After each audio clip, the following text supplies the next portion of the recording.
Welcome to the last seminar workshop of today's Dancefair. We are going to talk about DJing, real DJing, and we're going to do that with one of the most technically skilled DJs I know. A warm welcome for Laidback Luke. Check. Okay, coming in.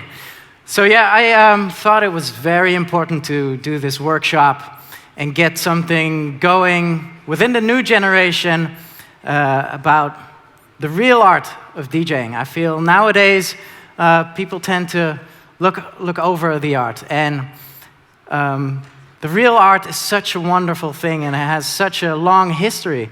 And it's more than standing on top of the DJ booth with your hands up and making an awesome jump for the camera and have the pyros and confetti out of it. There's so much more. And the real art of DJing is why I have been DJing professionally over 15 years now, and it keeps me going.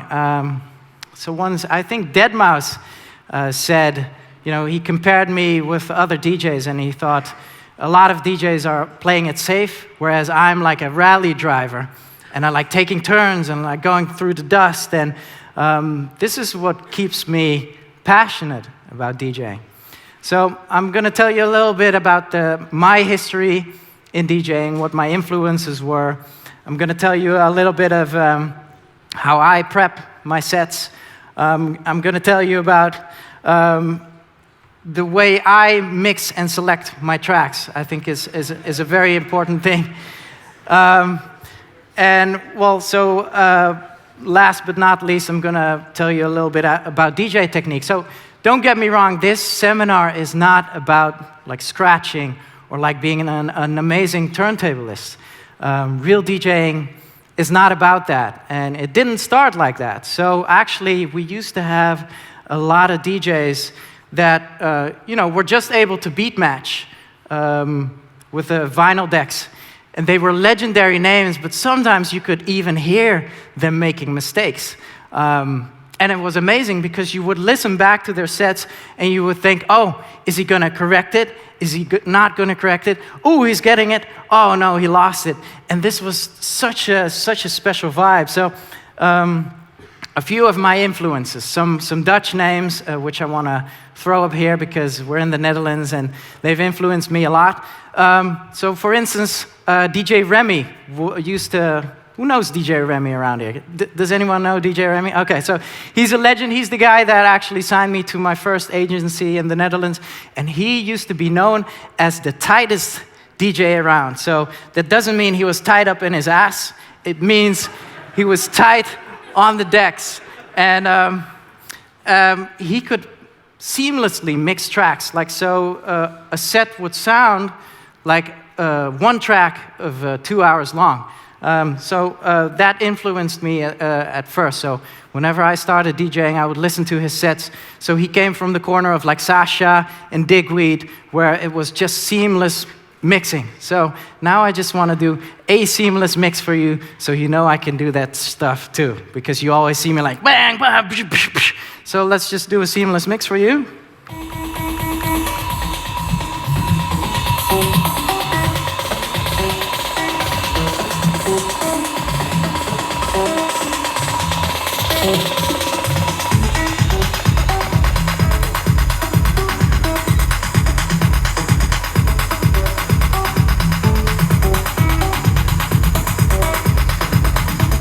So this is actually very boring to me, do a seamless mix, but I'm just gonna show you.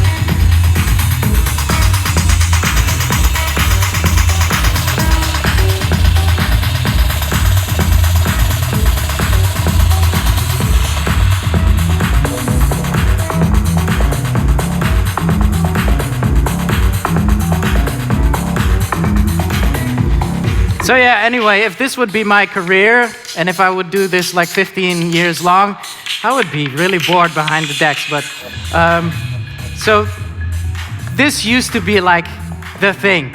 And I guess in deep house and in techno, this still is the thing. But to be very honest, I can like live and breathe with beat matching. So you saw me beat matching actually with my hand on the pitch. So I don't look at the BPM markers, because somehow, magically, within all these years of practice, my hand just, whenever I hear like a mistake, my hand actually corrects it. I don't need to think about that. So that was one of my first actual developments as a DJ, to mix seamlessly. Now, there's another Dutch DJ that influenced me. His name is DJ Per from The Hague. And he introduced me to what I call power mixing. So he was mixing, he was doing this seamless mix, and all of a sudden, you know, he would mix, and this would go on for like 1.5 minutes, and you would be like, oh yeah, and all of a sudden he turned the bass on, and I was like, whoa, this is like a whole new level of energy he's bringing here. So wait, so this is like a power mix. So he's mixing, and then instead of like seamlessly flipping the bass, he like chucked the other bass in, and this was a revelation to me. Being on the dance floor, I wanted to dance so much harder to that. Then came Miss Monica, who's from Rotterdam. Who knows Miss Monica around here? Come on, Rotterdam, where you at? So Miss Monica combined the power mixing with a bit of scratching. Like all of a sudden I heard like, wait, what am I hearing now? Like she's grabbing the record and she's pulling it back, and like she was doing more tricks. What I heard in Miss Monica's set was she had a string session at a certain point. So she was mixing vinyl, she had a string session. Usually when you correct a string session, I don't know if I have like a string here, this is a tricky thing. Sometimes DJs go on after me, and they forget I don't play with the master tempo on, so they'll start correcting the track they're about to mix, and you'll be hearing this.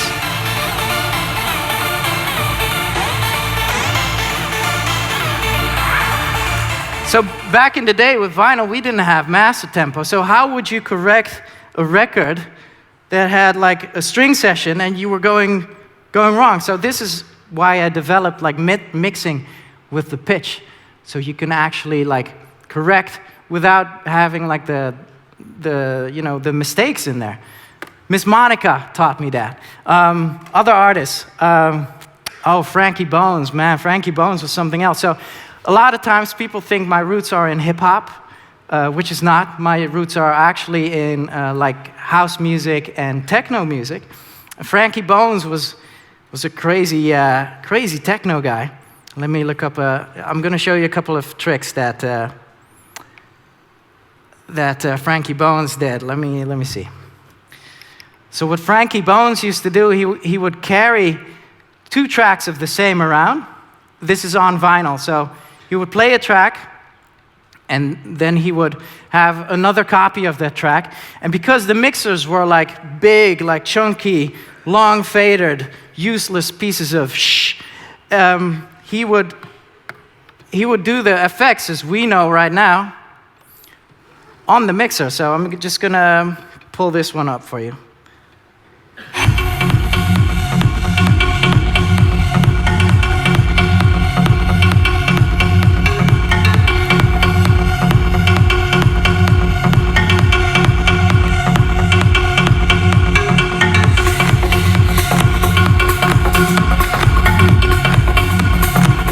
So this would be 2 records at the same time, which would cause a little bit of phase.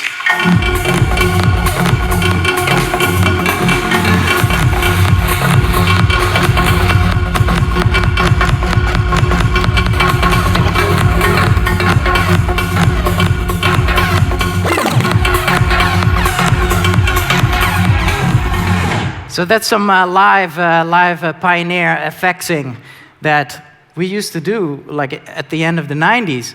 And this is where I think Pioneer developed their delays and stuff on. So we used to do that with vinyl, and it was such a revelation. So more techno names for me. Dave Clark, same story. Oh man. So Dave Clark, you guys know Dave Clark, right? No? Yes? Yes, no. No techno people here, a few. So yeah, Dave Clark is one of my main inspirations, and he gets like DMC crazy on the faders. So what his trick was, and what I stole from him,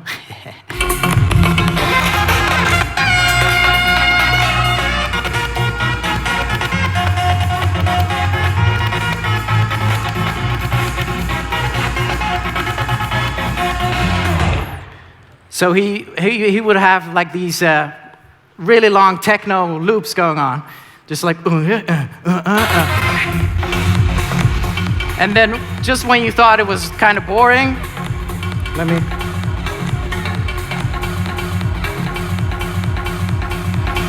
he would just start cutting it up.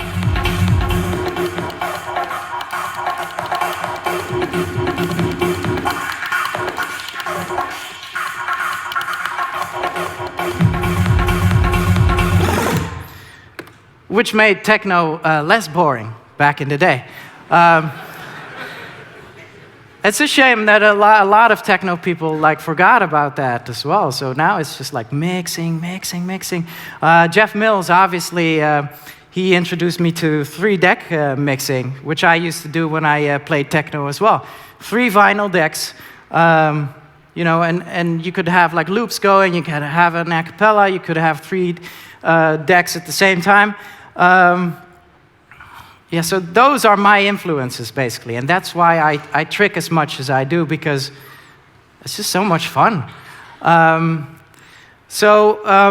way I started is very small as well. I started playing smaller clubs, being like an unknown guy. I would play like, you know, 10 people, 70 people, 200 people, and it was always the challenge of, like, okay, so at the end of my set, will they be happy? Will they be inspired? Will they come back to me and tell me, like, oh, dude, your set was amazing. Like, this was my motivation to DJ. So this is kind of a mindset you need to keep in mind. So when you see all the festivals and the confetti and the fireworks, actually, we are still doing the same thing. So we want to convince the crowd that, you know, we can really play awesome music. But it's very important to come up in that from small to big, because you know how to adapt the crowd and how to get the crowd going for you. So my first breakthrough gig in the Netherlands was Awakenings back in, I think it was 2000 or 1999.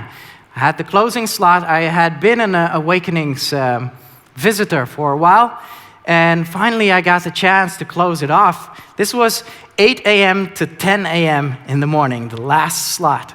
And I knew what I wanted to hear as the crowd, being in the crowd, so I figured I would just play what I would love to hear.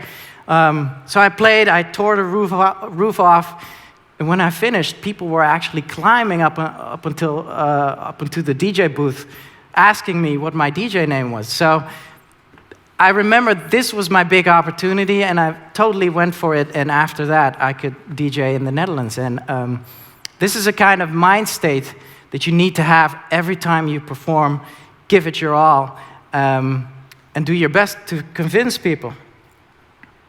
So this is a bit about my history, so where I came from. So what I want to share with you is a proper preparation of your DJ set. So with preparation, it doesn't mean you should lay out every track you want to play in that exact order. You know, for all you know, Zombie Nation might be the track that was the most cheesiest in the country ever, and people cannot hear it. So if you have Zombie Nation in your lineup and you see something is going wrong, you're screwed. So what do you do next? So for me, I see my tracks, my selection as a deck of cards. And this is why I never play the same set. So I have my new tracks, I have my to-go-to tracks, and what I do is I just shuffle, you know. If I see something's working, the crowd likes it, Okay, then I can go to that track and that track. There's a very important thing about combinations that I want you to know, because as a DJ, it's very easy. Okay, so for instance, I'll play Ping Pong by Hardwell, and then I'll mix it into Tremor, for instance, like an easy combo. Hey, this is working for me. Let's do that at tomorrow's gig, and the gig after, and that gig after, and that gig after. You should make it a little bit harder on yourself. So what my golden combination is, if I have Ping Pong, and I have Tremor, and I want to go from Ping Pong to Tremor, I will need to pick out a new track to get there. So every single set I do that, I'm like, oh, Ping Pong, Tremor, oh, wait. Okay, so now I'm going to play an Umed Oskan track in between. Okay, then go into Tremor. Next day, Ping Pong, oh, wait. So then I'll just take like the new Tiesto track and squeeze it in between, and then go into Tremor. So this means your set will always vary. So it's a nice little challenge for combinations. What's very important to me is whenever I have a folder of new tracks, that I put them in categories. I don't know if you can see it on the camera, but so I have everything in genres. You can, so for instance, I have a big room folder, Dutch folder, fidget, filter disco, future house, jacking, techno, whatever. So it's very important to me to be playing little sections of every genre. So sometimes, or most of the time nowadays, I see DJs playing a dubstep track, into a big room track, into a Melbourne track, into a hip-hop break, and it doesn't make sense. Like as a crowd to dance to, but even as a listener, that's confusing. You know, I thought I was going to an Italian restaurant, but then why are you serving me sushi? So, and then after the sushi, you're serving me Indian food. So what is that about? So what I want to do is have like 15 to 20 minutes of the same type of style going on. And it depends. So if you have a crowd, say you're an Australian crowd and you love Melbourne music, okay, then I'll play like 35 minutes of Melbourne. After the 35 minutes, I'll have a look at you, and then I'm thinking, oh, they want more. Okay, let's do a couple of more. And then switch back to another genre. So what I often see is DJs dropping like a hip-hop track out of nowhere, which is great. But the most important thing with that is your timing. So when are you going to do that? So that's the question. You cannot do that out of the blue. So whenever I hear DJs doing that out of the blue, I'm thinking, no, you don't know what you're doing. You're just doing that because you think that's a big old school hit, and you think that will work. You should do it when everyone's fed up of you playing EDM, Melbourne, whatever. So after a Melbourne section of 35 minutes, squeeze one more in, crowd is really bored, oh, everyone's kind of like wanting a drink now or going to the bar, then drop the hip-hop track. And don't drop one hip-hop track, drop three, you know, because we're doing it in sections. So this really works, I can tell you from experience, and this will really get the crowd going. So it's a kind of a human psychology as well. Again, I remember speaking to Deadmau5 about this, about the magic of DJing. And he's basically, you're just a button pusher. But pushing a button is the same as saying sex, sorry for the kids in here, sex is only an up and down motion. There's a lot of things involved there. There's magic in sex. There's magic in DJing as well. And all these little things I'm telling you will help you create like a magical set and a magical experience. So another important thing about prepping is knowing your equipment. I've seen and experienced a lot of professional DJs who make a lot of crazy money come up to me after my set and say like, dude, my auto cue is off. Can you put it on? And I'm here on the floor thinking, shouldn't you know how these things work? So it's super, super important just for you to not be nervous on stage, that you know your equipment through and through. Just know everything about it. And, you know, there's about, I don't know, 20 features, 15 features on a CDJ. Just take one afternoon, maybe 4 hours, and, oh, what's this button for? What's this option? And then you're safe. You don't want to be on like an ultra main stage and thinking, oh my God, what's happening? I don't know what this button is for, and oh, there's a crowd and I need to go on. No, you don't want that. Be prepared. Know your equipment. Another thing is usually the monitoring on stage or in a club sucks. So it's you know, the little box over here on the floor. That's where the DJ gets to listen to his set to. Most of the time they suck, and they are different from your bedroom. So when you come out of the bedroom, you practice. Oh, you're really good. Oh, that's great. I remember my first radio gig. So this is my headphone ear. So my listening ear is this one. So in my bedroom, I had my speaker over there. So I came to the radio. I was fully prepared. I had, like, you know, all the tracks set up and everything. I could scratch, whatever. And then the speaker was over there. And I started mixing, and I couldn't mix because the sound was like, oh, whoa, wait, what? Oh, and that was a really bad experience. So what I started to do after that was just swapping my monitor speaker in my studio or in my bedroom to here. And then the other day over here. And then, you know, over there in that corner. I would put my decks here and my mixer here. So you can be prepared for any type of situation when you come to the club and not be like too surprised by how things go.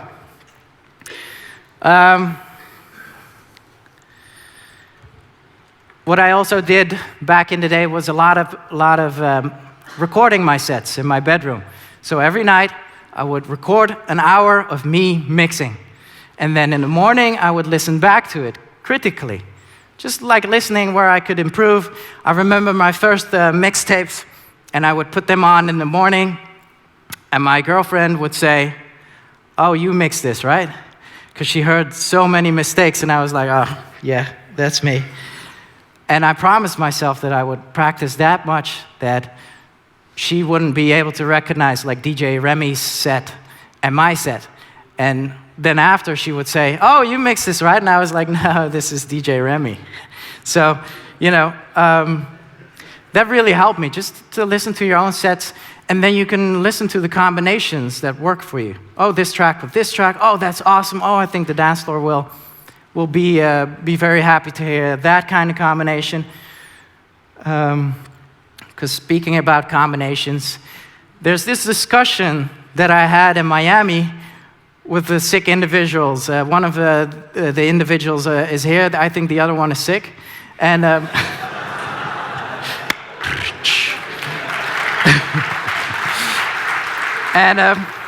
no, it's all good. It's all good. I'm always open to have like a really good discussion about DJing.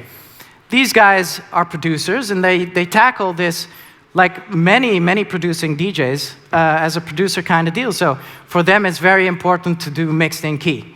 For me, it's not. So I'm like a real old school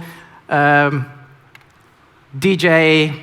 I don't want to say dummy, but DJs back in the days weren't producers. So they were like, we don't care about mixed in key. Mixed in key I use for my podcasts, for instance.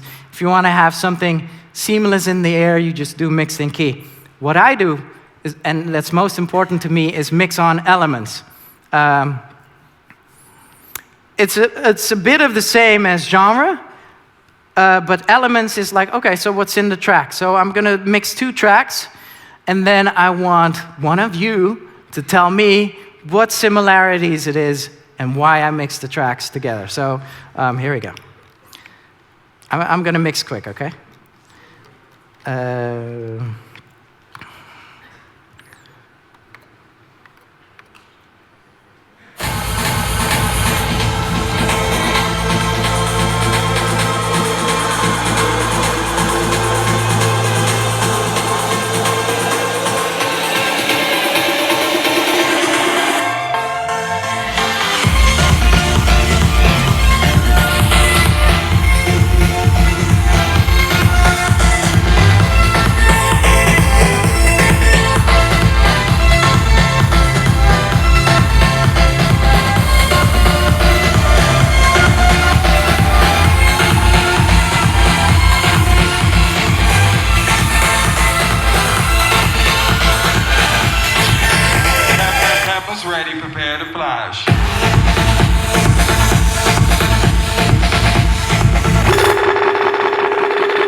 All right, so who's gonna tell me? Yeah, okay, Mr. Individual, he recognizes it. So, holler. Drums. Yeah. So it's like the tribally drum in there. That's the same. And you know what? It's really cool. They're like in my what I call fluffy big room folder, which is all like Axwell and Alesso and Otto knows. But these two particular tracks have the same type of drums. So within the genre, you have tracks that are similar that you can mix, and that will make it like a seamless transition. So you know, back when Epic came out, for instance, I played like 3 or 4 Epic type of tracks. Animals was in there too, because it's similar. And so you have something you really like dancing to as a crowd, and then the other track is another one you really like dancing to. So that's how I roll, basically. And what's very important with me is that I see tracks as little packets of energy. So I remember this coming in very useful if I would be, when I was an opening DJ, I would stack the energy. So what you can easily do is just label a track energy number 1. That's like the, you know, so energy number 1 would be maybe like, you know, techno stuff. Here we go. For sure, energy number 1. So.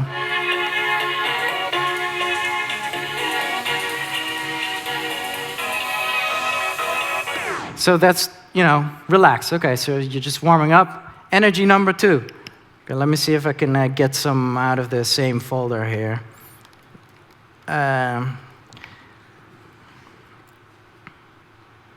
Energy number 2. Let me see.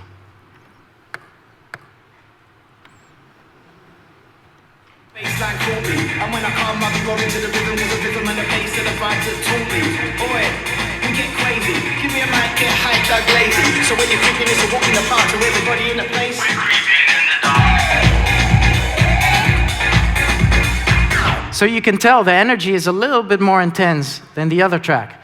So from here you could go into like any future house track, which would be energy level 3. Then more fidget. Energy number 4.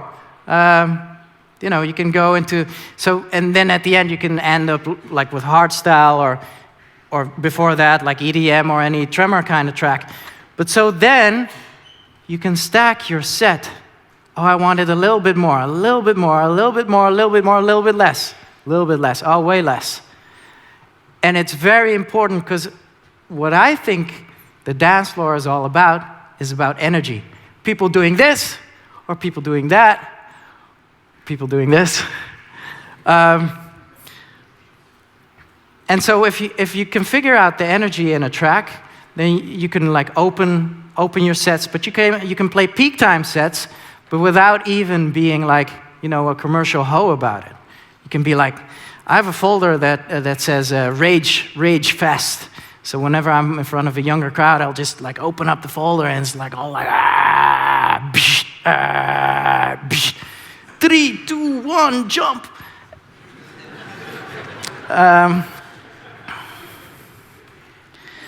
So whenever I play, I have this cloud of tracks that's in my head. And this is something Ronald Molendijk used to say. Ronald Molendijk, a legend of Rotterdam.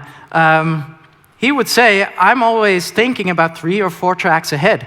So me too. So how I'm able to switch that fast through tracks is because I already have a picture of where I'm going in my sets.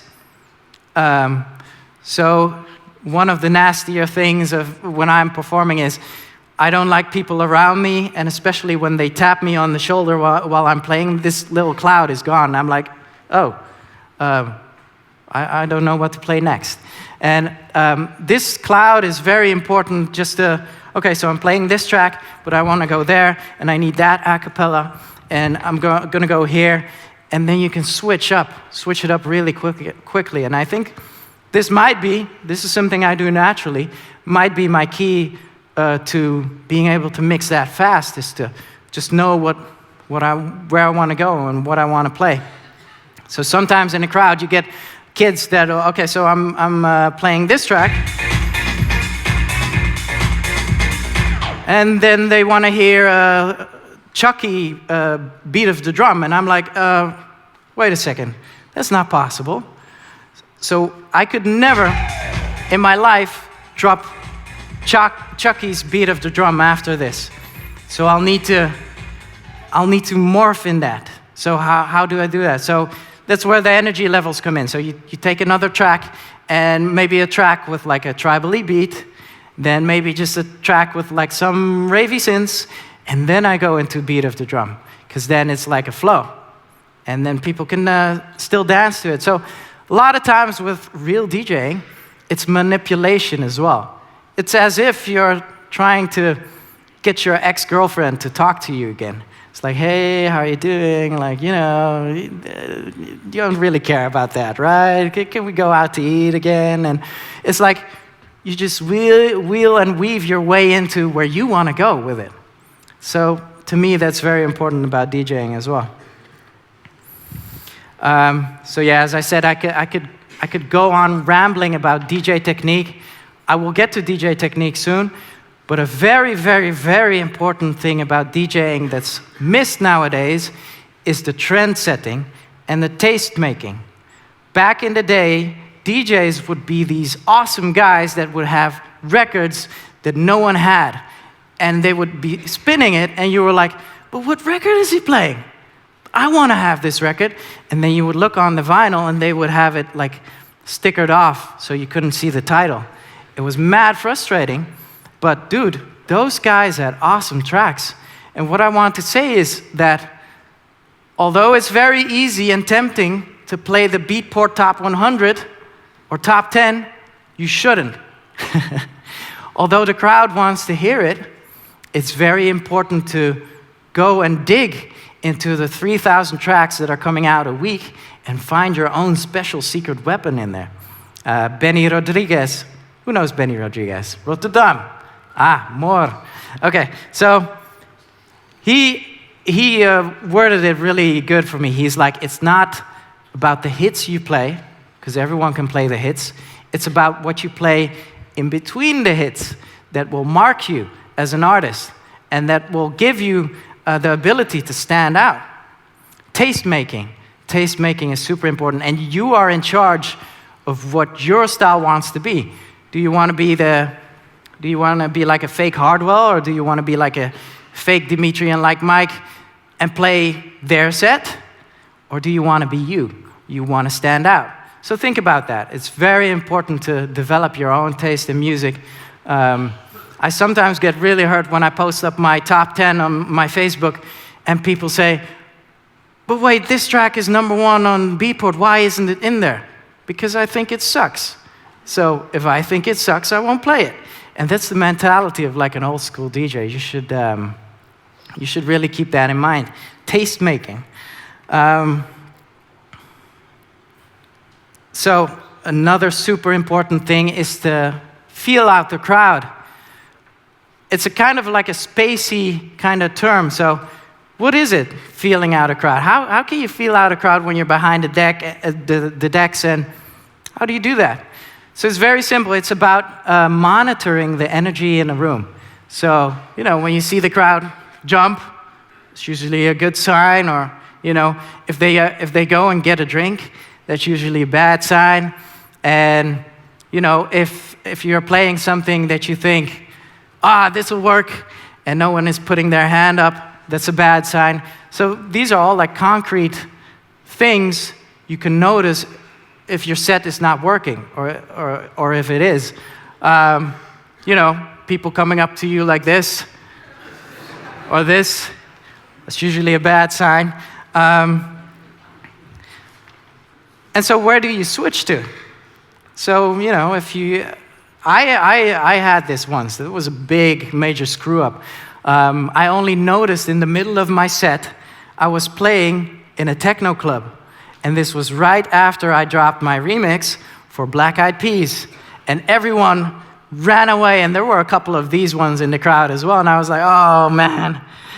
And then I realized I needed to start playing techno. And so I did, and you know, I saved what was left of it. But if you can nail that, if you can see what the crowd wants, if you can see where the energy is going, then you can take this energy and take it to another level.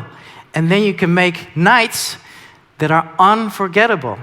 If you and the crowd are like a unity, if you see what's going on, then you can nail it. And this is very important when talking about prepared sets, prepared track lists.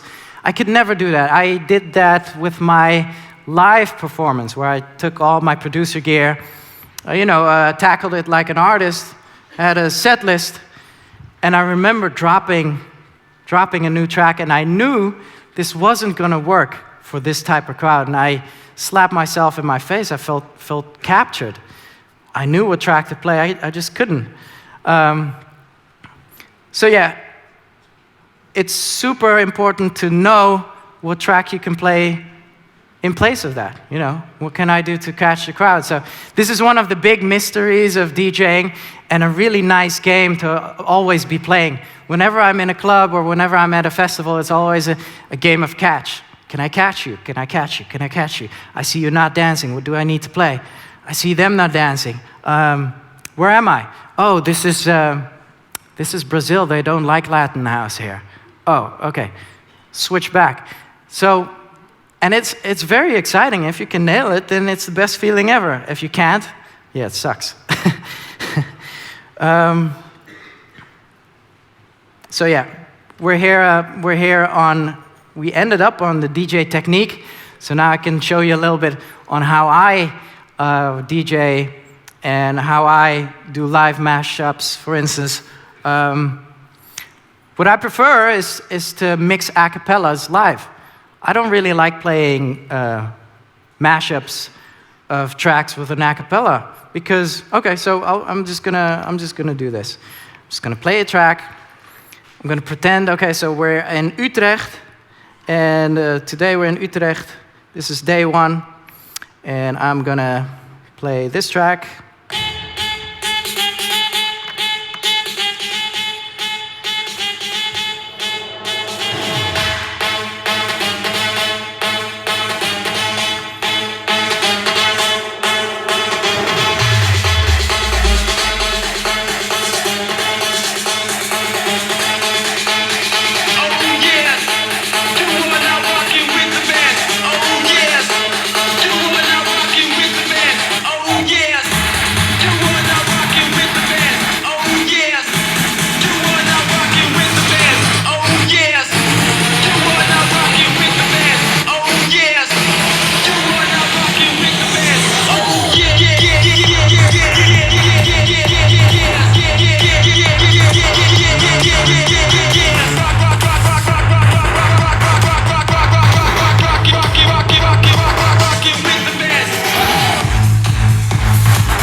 Okay. So, thank you. To me, this is very normal. So, to me, it's very abnormal that you would play this a cappella stuck on the track. Because day 2 in Utrecht, I might just do this.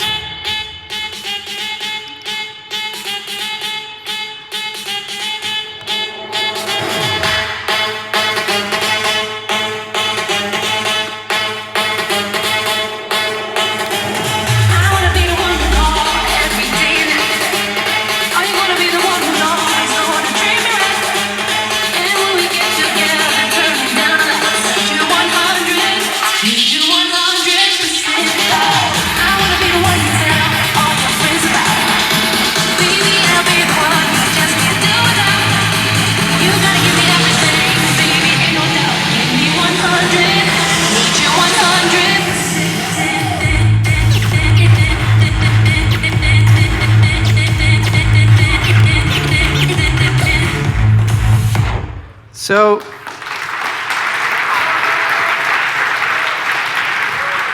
thank you. So, you know, day 3 in Utrecht, etc.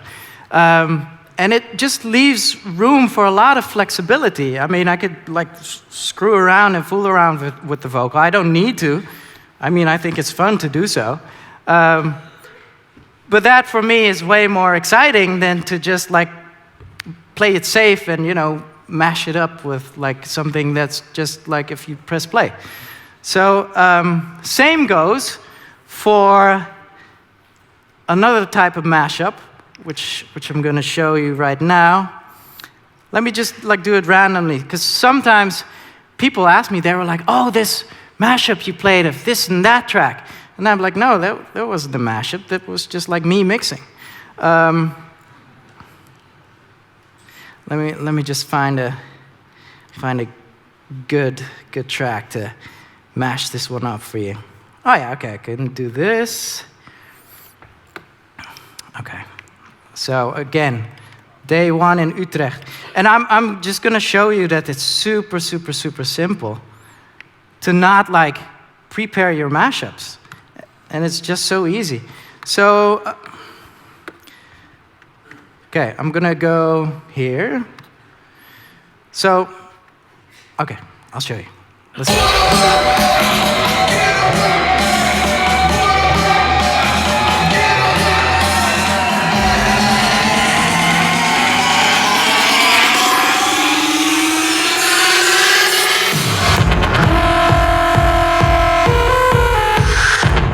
So there was a different drop than originally planned. So I basically just, that's why I have 4 decks as well. Sometimes I have an a cappella running or another track I want to mix, and then this one would be the new drop. So it's very simple. It's on a cue point. That's going to be the new drop. And when this one hits, I'm just going to press play. That's as easy. And a lot of professional DJs get so nervous about that. So let me do day 2 in Utrecht. Same story. And, you know, I really, on purpose, make it look that easy, because it is, and I wish more DJs would do it. Okay, same story. So here we go, day 2, Utrecht. And then you'd expect this drop, but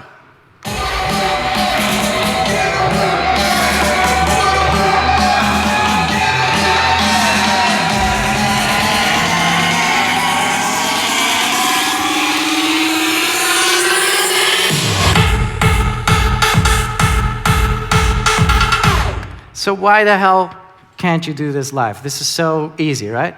I could do day 3 in Utrecht. We have a different drop again. And you can like vary on and on. So when I say my tracks are like a deck of cards, they are. We can just shuffle. We can have fun with it. You know, don't be worried. Of course, if you will try it for the first time, you know, you'll have the climax. You'll have the climax, and coming out of it, you're like, okay, so this is ready, crowd, okay, everything good, yeah, here we go, I'm gonna press play, here we go, yeah! Oh, the fader wasn't on. So, you don't want to do that on like ultra main stage. So, it's important you practice, but it's relatively really simple. So that's just like live mashup stuff. I'm going to show you what I do with every track. I program 3 cue points. Basically, it's the first drop, no, the first break, the first drop, and maybe the second break or the second drop. So this is the Alvaro and Lil Jon. Welcome to the jungle. Oh, this is fun too. So nowadays I program it on the snares. I'm going to do another live mashup for you because that's fun.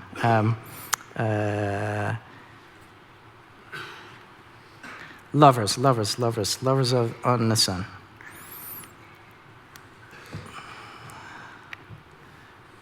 And I'm going to play the original. So I have a cue point here. So again, this mashup doesn't exist. This is just mixing. So, etc. So I have a little loopy program here that goes on the end of the vocal. And then you can go into the snare I program.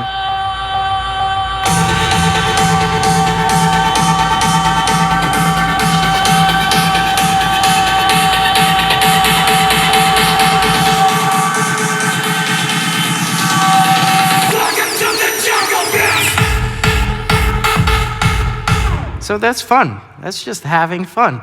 So if you program like your cue points, have a little bit of like a conceptual idea with it, you can just like play around endlessly, and it's great. Maybe that's why I'm always smiling when I'm DJing. I'm just like having fun. It's addicting. So yeah, you know, there are tons of tricks. What I sometimes, or what I used to do, is just like steal tricks from people. So, you know, if I heard someone play something new and did a new trick, I was like, whoa, I wanna just... Welcome to the Jungle Blast!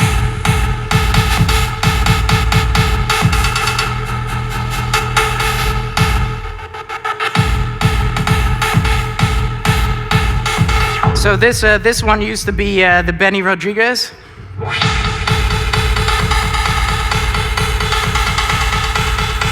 Endlessly.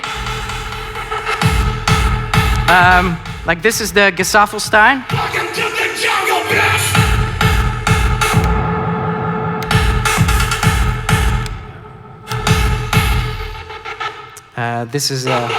This is my Bad Boy Bill scratch, which is fun too, like an old school US kind of thing.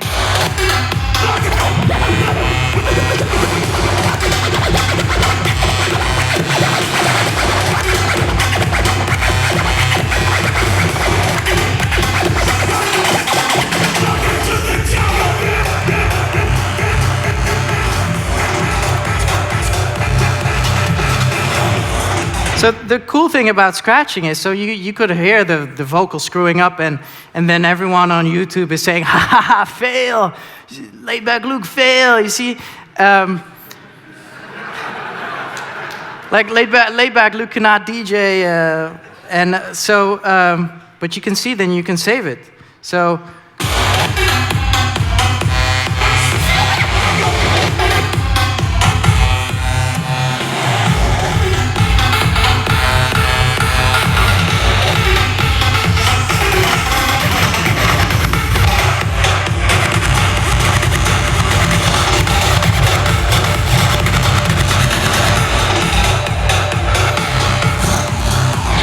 So learning to scratch is actually not about like, oh man, look at me scratching, oh, I'm like awesome, because there's always someone that can scratch better than you. But learning to scratch will give you security for when something goes wrong. This is why you actually still need to learn to beat match, because if a track is off, you're on ultra main stage, you don't know which way to push, like, okay, so that's like a very stressful and nervous situation. You want to be strong. You want to be like, oh, I can handle that. That's easy. Oh, this goes wrong? Screw it. I'm just going to do this. And that's like a really cool feeling to have. So I can recommend everyone just to like go into like the various things you can do with tracks. So don't rely on just the mashup, playing the mashup, spraying champagne, standing on the DJ booth. But go and dive a little bit deeper. Play with acapellas, play with drops, live mashups. It's so fun. It's so much more fun than standing on the DJ booth. Are you kidding me? So yeah, that's pretty much it. What I think is very good for you to know, that when you come out of your bedroom and you're super nervous of playing in front of a crowd, and I know this feeling. The first 2 years that I started to DJ, throughout the week, I had the feeling that someone was going to kill me in the weekend. I woke up every morning with, in Dutch, klamme handjes. And it was horrible. And then when I came to the club, we had vinyl, and I needed to put the first track on the, and I just dropped the needle somewhere and then just spun it back. And okay, so these are the nerves that all of us know. Oh, another nice quote. I remember talking to Alesso like 2 years ago, and he was about to go on in Brazil. It was Creamfields, Brazil. Main stage, I think I played before him, or I needed to play after him. And he was so nervous. He was like drinking, and he was talking to me. He was like, Luke, how do you do that? And I'm like, well, how long have you been DJing? And he was like, half a year. And I'm like, well, you know, I've been DJing for over 12 now. Like, you know. So when you come out of your bedroom, you're the next Martin Garrix. You're like amazing. And you're gonna go on ultra main stage, just pretend you're in your bedroom. So you're on the stage, you see this crowd, and just by looking here, you should go back to your bedroom, thinking, you know, I love this. I do this every day. I like mixing. Nothing is different. And then you'll get into it.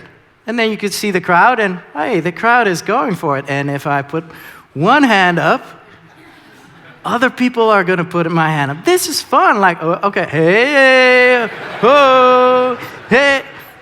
And then you can have some fun with it. So just keep that in the back of your mind. It'll really help. So yeah, I'm about to round this one off. Just want to touch down on saying that, you know, the tour life isn't that easy as you think. This will be like a whole different seminar. But I mean, it looks great on the Instagram, and it looks, you know, like crowd is over there. There's a lot of flight. Ask the individual. There's a lot of flights. There's a lot of stress. You always need to perform. Man, if you're drinking, there's no time for a hangover. You're in different time zones. You don't get to see your friends and family. I'm not moaning.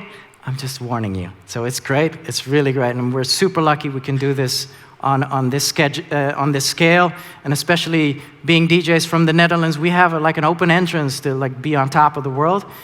But just be prepared. It's not easy, and be prepared to actually.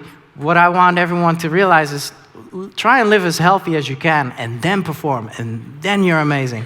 But that's another seminar. So I'm finishing off with a quote of Sting, and this is what I always perform by. The quote of Sting is, "Every single performance I do, I just pretend it's the last one ever." So this will make you play the best set you can, always. So this is what I do on a daily basis as well. It's just to get that passion going and to just give it your all every single day. So this rounds my seminar off.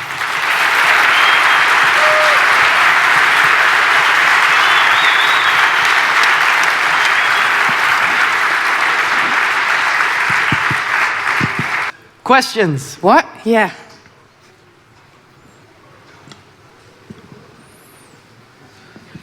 Heb je zelf wel tijd om al je cues in rek op post te zetten? Of wordt dat voor je gedaan? Of heb je... Nee, dat moet ik zelf doen. En dat heb ik het liefst ook zelf. Want dan kom ik ook op de ideeën. Should we do this in English? Yeah, of course. So yeah, I myself do my setting up my cues. It's a little bit of a pain in the A, but it'll give me like concepts and ideas of where I can go with the drops, where I can go with the climaxes. So it's actually good if you keep doing that yourself. Okay. Thanks. Anyone else? What are your views on like software DJing? Like other than like if you say you don't use sync, but you're just using it as a tool. Yeah. Do you find that fake, or what is your views on it? Oh, that's a really good question. I didn't even touch base on that. So the essence of DJing is actually, the essence of electronic music is new technology. And so I am always open for new technology. And, you know, I think if it's done well, then I have no problem with like DJing on Ableton. But there's a lot of professional DJs out there that come from a producer corner, start DJing with Ableton, do everything in mix and key, and I'm just thinking, this doesn't make sense. Like, you know, the way things are mixed, the way the flow is of the set, it doesn't have that magic I was talking about. Then, if you can DJ in Ableton, and if you have the free time to not worry about pitching, then why the hell are you on the DJ booth? So play a 6th track, play a 7th track, do something surprising, mix every 5 seconds, do something out of the box. So, you know, it could be way better than what's going on right now. How old were you when you had your first gig? Yeah, so actually I started as a producer first. So I started producing when I was 15. This was in 1992. But later on, I started getting into DJing. So I had my first show at the age of 20, I think, in 1997.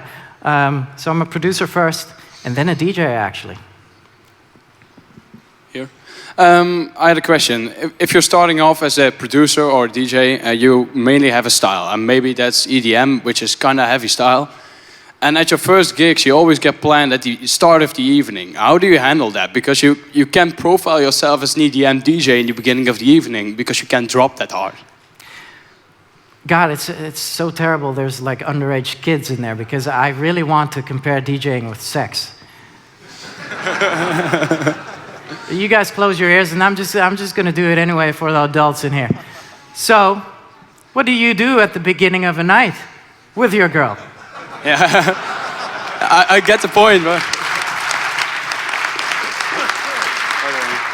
You're just going to whip out like the biggest dildo you have and like, yeah, let's do this, yeah! No, you take her out. You have a nice dinner. You have a nice night. Then you cuddle a little bit, you kiss a little bit, etc. So, what a good solution is, I did my fair shares of warming up for Roger Sanchez. I did like 3 hours warm-up sets, is tease the crowd. So, you know, I would mix, build, and then I would just tease with a little bit of show me love, and gone. Build up. And so people know you can actually do this, but you are not doing it. And there's nothing better than a good warm-up DJ, and the crowd feels it too. Yeah, I feel you. Thank you. A question: how you think about the DJ Mag Top 100? Because I think you and Chucky are more the technical top DJs in top 10, maybe the best on the world. But now Hardwell also a very good DJ. But yeah, there are more DJs in top 100 that are not really technical. Well, thank you very much. I really appreciate that. No, actually, you know, sorry if I come across a little bit arrogant, but I sometimes compare it to Leonardo DiCaprio, who never won an Oscar. I think he's an amazing actor. I go and see every movie he makes. I think he's awesome. He doesn't need an award for that. And I think the same as well, you know. I just enjoy what I do. I love what I do. I don't need an award for that. So, you know, the DJ Mag Award, and I love Hardwell, God bless him. Love everyone that's at the top. But are they really at the top? Are they just really popular? So I once said that, you know, if I would get the #1 spot, I would not agree to take it, because above me are Mixmaster Mike, DJ Qbert, A-Track, screw it, guys like TJR. These guys are insane. I could never say, like, I'm better than you. I'm like #1, dude. Qbert. What? Qbert. So, you know, it's a tricky thing. I don't really rate it that much, to be honest.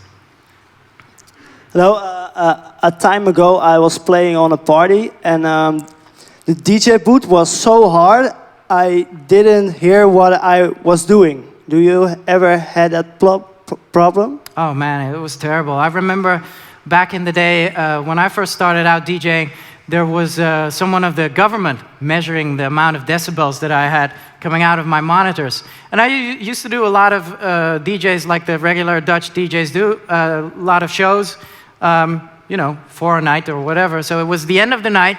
I was in Club Moore in Amsterdam, and the DJ monitor was here, and it was full on. It was, they measured, it was the pain boundary of sound I was listening to. And I was here, I was like, I can't hear it, I can't hear it. So it's terrible, actually. DJ monitors are really bad for your ears. They're not good. So this is one of the reasons I mix with in-ears. So this replaces the DJ monitor and gives me the perfect sound everywhere, always, in like big halls, big stages. I always have the same sound, and I have it turned down really nicely low, and I can hear everything perfectly. So yeah, you got to take care of your ears for sure. I just want to say that you're one of my inspirations and one of the pioneers. I still remember when the Laidback Luke forum, like the first when you were helping people out before it was now a fad with the artists. I just want to say thank you to that. Oh, thank you. I had an off-topic question though. In regards to music distribution, I know that recently you released a track with Tujamo, and you had a Beatport incident. Can you touch base with your your thoughts on that is? Because I know all of us are probably wondering. Yeah, cool. Yeah, I don't mind. I mean, I have nothing to hide. So, you know, basically, you see these guys doing these actions like, you know, so show me your receipt and you can win like a helicopter ride. Show me your receipt and you can win like headphones.